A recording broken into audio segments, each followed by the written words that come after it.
A major winter storm is expected to impact the eastern United States along the North Carolina coast up towards Virginia and South Carolina. So stick around for this video to find out if you'll be impacted and who will be impacted the most. So right now we're just looking at the winter weather areas. As you can see here, this is about where it peaks out at, I would say. Let's see. Yeah, this is about where it peaks. Alright, so this is valid from 2 p.m. Central Standard Time, January 31st. So you can see we have winter weather areas. Let's see. Find this. We have winter weather areas through Raleigh, back towards areas like Nashville, Bowling Green, all the way through Charlotte, Chattanooga, Huntsville. Even we have a high percentage through Memphis. Let's see. That would be around 70% to 80% near Memphis, back towards Jonesboro. And then we have areas out towards Fayetteville.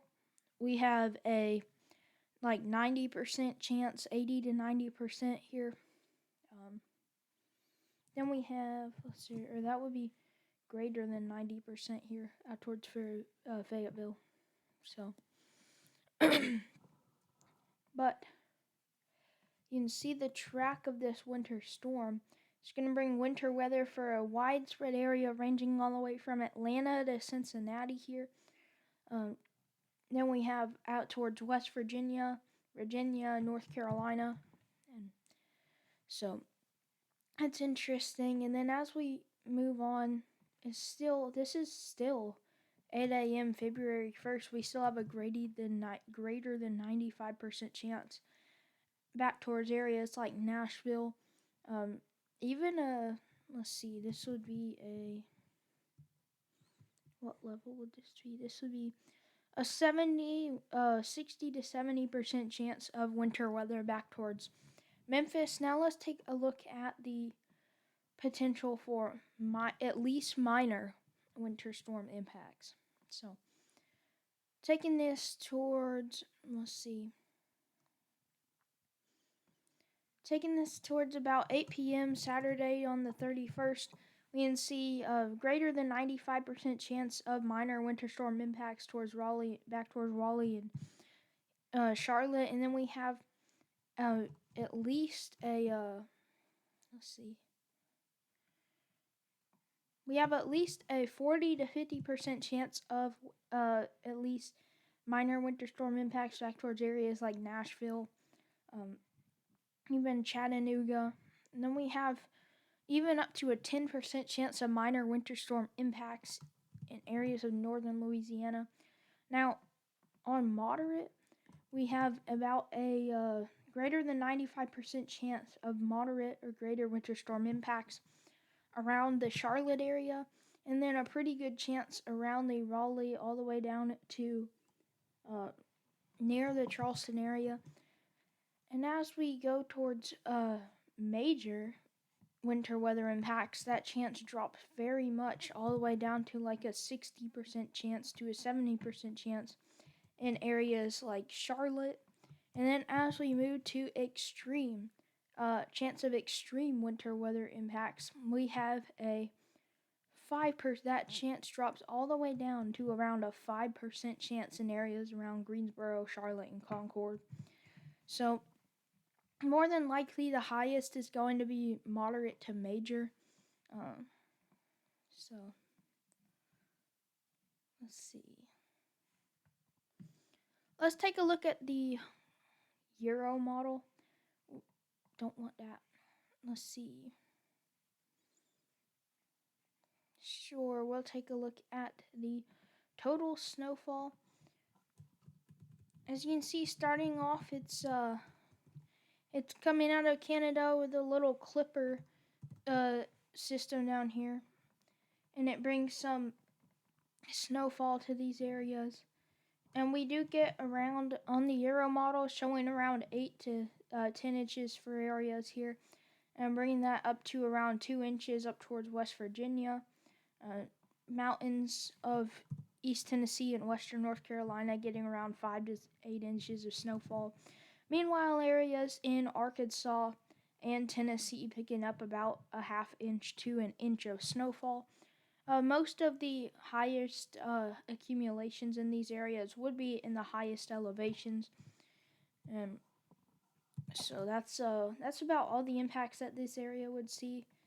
And then we do see another winter storm come through on this model run. Let's actually take a look at that. So, by the way, I'm going to try to start recording a video every single day. I'm going to try to do that. Not guaranteed, but I'll try to.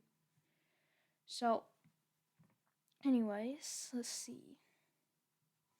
Is it not loading or something? What happened? Wait, what happened? Let's see. Trying to figure out what's going on here. Okay, here we go. Wait, I forgot I'm still zoomed into this area for the winter storm. We're trying to look at continental United States. Okay, so as you can see, as of right now, we have a low pressure system out in the plains. This is what's going to be bringing all this snowfall for those areas. We already have the clipper system setting in place, so this system is already coming into motion. And as we can see, this low pressure system start to form here. As this low forms and moves along, that clipper system sets in place, and it brings all this rich moisture, as well as coastal moisture is going to play a factor too. Areas off the coast here in the 70s of degrees temperatures of the Atlantic, and we can even see how this low kind of like wraps in the precip shield. But if we get an expanded moisture, we could have quite a bit more snowfall for areas outside of the original precip shield. And yes, there's even a chance for some snowfall in areas of Florida if you watch closely. Let's see. There's even a chance of areas, let's see, right off the coast here, as well as right here seeing some flurries. And then as it move along, we see this little low pressure system. It brings a little band of snowfall all the way down from the Ohio Valley into Canada.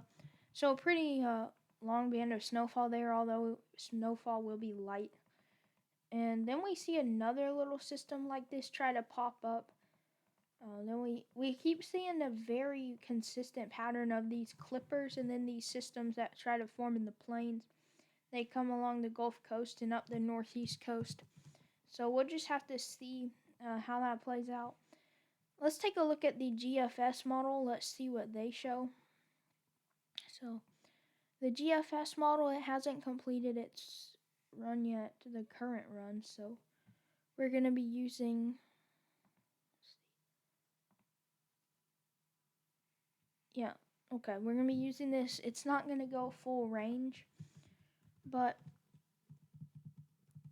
it's showing about now. It's showing the low pressure system once again setting in place, the clipper system setting in place. Everything is set up perfectly for this system. Oh, okay. And then we kind of see it forms, and then it kind of back builds back into areas like Tennessee and Kentucky. And as it does that, it as it's continuing to move forward, even a very intense snowfall for the upstate of South Carolina into North Carolina. It shows it really intensifying, and it kind of shows a little low pressure system transfer. You can see this low forms here, and it kind of like tries to take over, and then this system kind of just like transfers, and then as we can see, they're spinning around each other. There's a name for that. It's just like a really long name, but there's a name for that where it's like the effect because of their two spinning pressure systems are gonna they're going to go around each other. One's going to go that way, and then it's going to go like that. So that's pretty interesting to see. And then we see another system try to pop up here. Like I said, it's not full range because it hasn't finished yet, but we see another little system for the upper Midwest try to form Great Lakes region. We kind of see this consistent pattern though. We have Arctic highs setting up in this general range and reinforcing the cold air.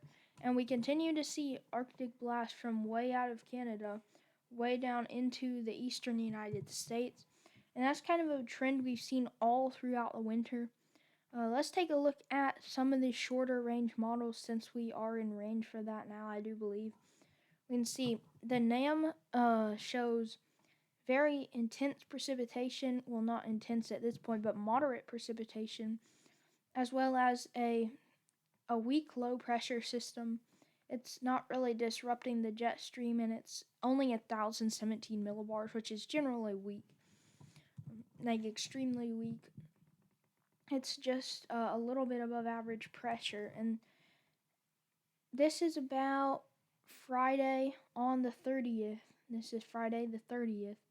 We have this, you can see it starting to set in place. We have the little energy up here. We have the energy down here. They're going to align along here. And this low pressure system, you can see this one's starting to develop, and then this one's kind of transferring off the energy. And we can see it, the NAM kind of shows a similar thing. However, it doesn't show as intense snowfall for areas in North Carolina and South Carolina. It kind of breaks it up a little bit because this low is farther out to sea on this, and it's kind of like getting pushed out to sea by this trough. It all depends on the timing of it with the trough. So since we're so close, we can probably use, let's see, I don't think we can use the HRRR. Maybe we can use the NAM 3 kilometers, so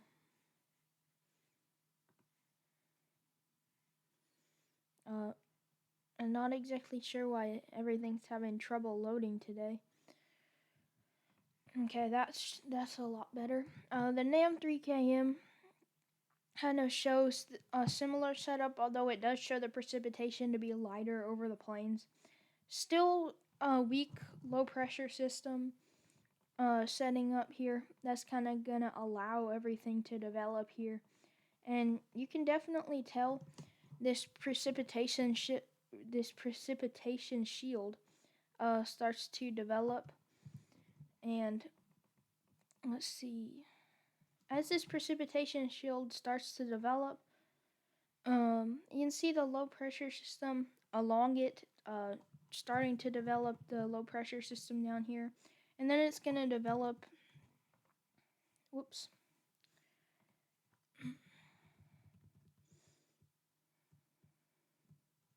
so this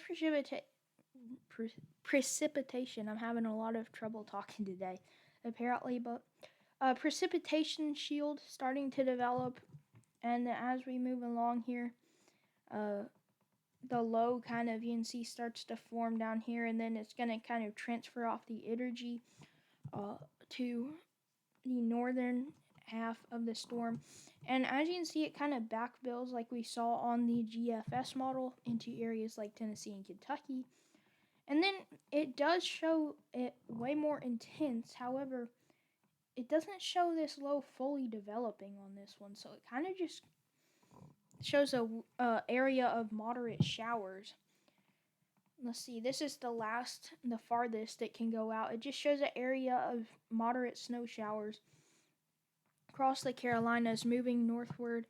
Doesn't really show as intense as other models would like to show. If we take a look at the icon model run, let's see.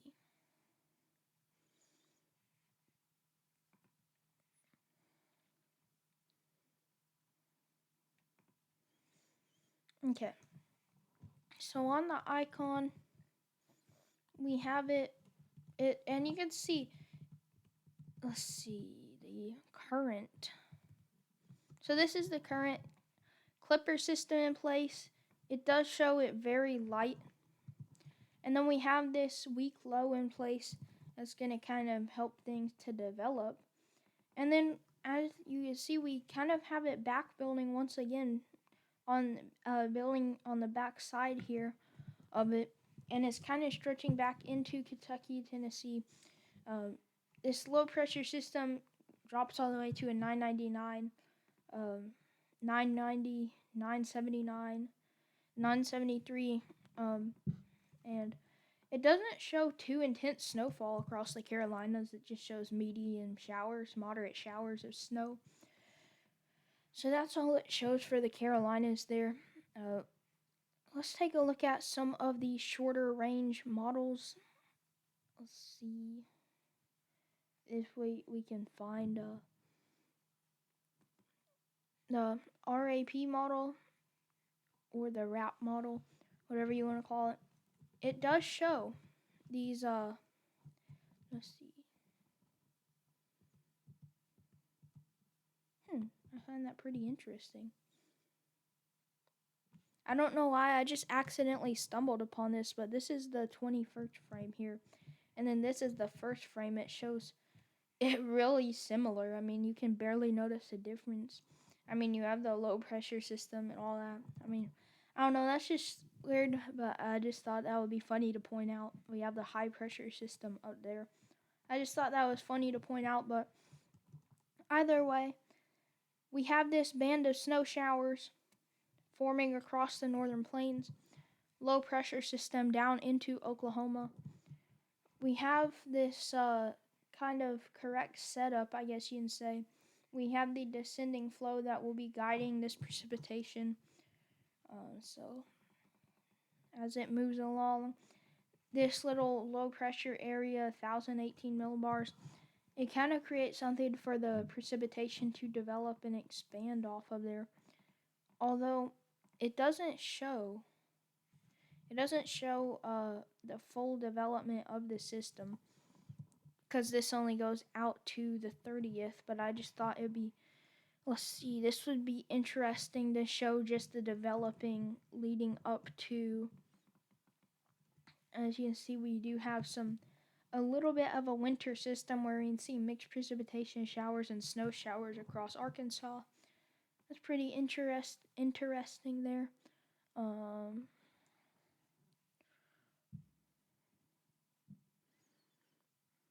Let's see, I'm just looking if there's anything. I don't think there's anything else, but I want to show y'all something. I know y'all probably saw that just there.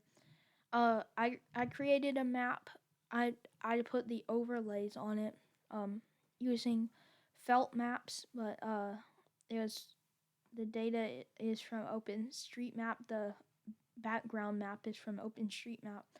I created the overlays here. Maybe we could push this 7 to 11 inches farther up northwest, but for now I'm kind of leaving it right here.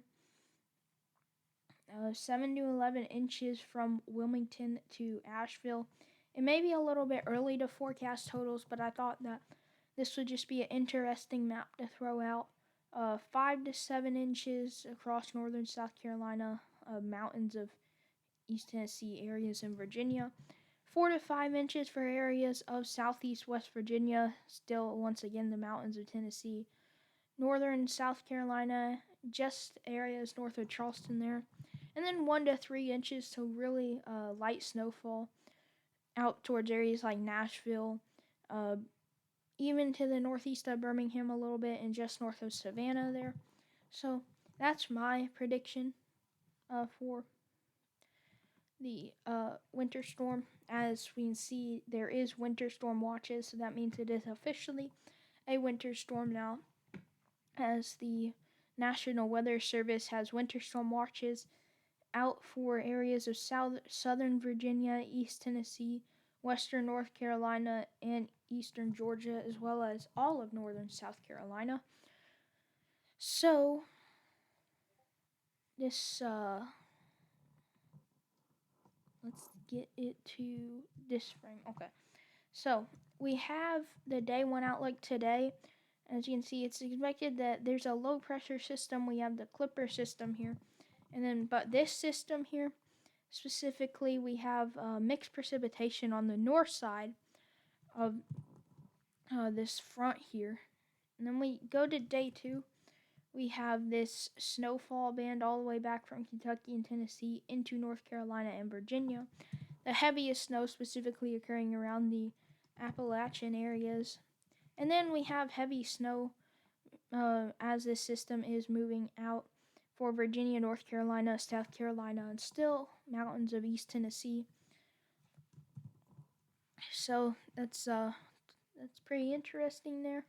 6 to 10 day temperature outlook, February 3rd through the 7th. We yet again have a boundary of we have warm air out west, cold air out east. We kind of have this area in between where it's expected to be near normal, but we have this ridging in the west and troughing in the east. So this is kind of interesting here how we consistently see this pattern. Once again, I cannot talk today for some reason. We have below normal not temperatures, precipitation out for the west during this time frame.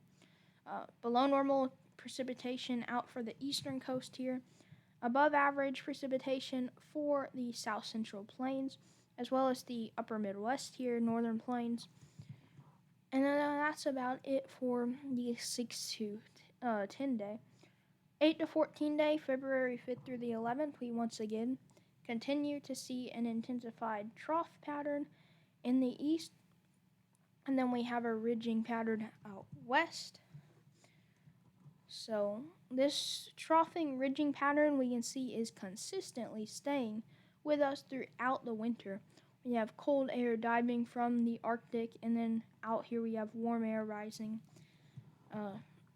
into the west from the more southern areas. And then we have a large swath of below normal precipitation, pretty much all of the U.S. except the northern plains, upper Midwest, south central plains, and then some of the desert southwest there. So thank you for watching today's video. If you have not already, you should check out EpicPen. It's a really great tool. Thank you to them for this. So you should check out their website. It displays all what the difference in the Pro for just $2 a month.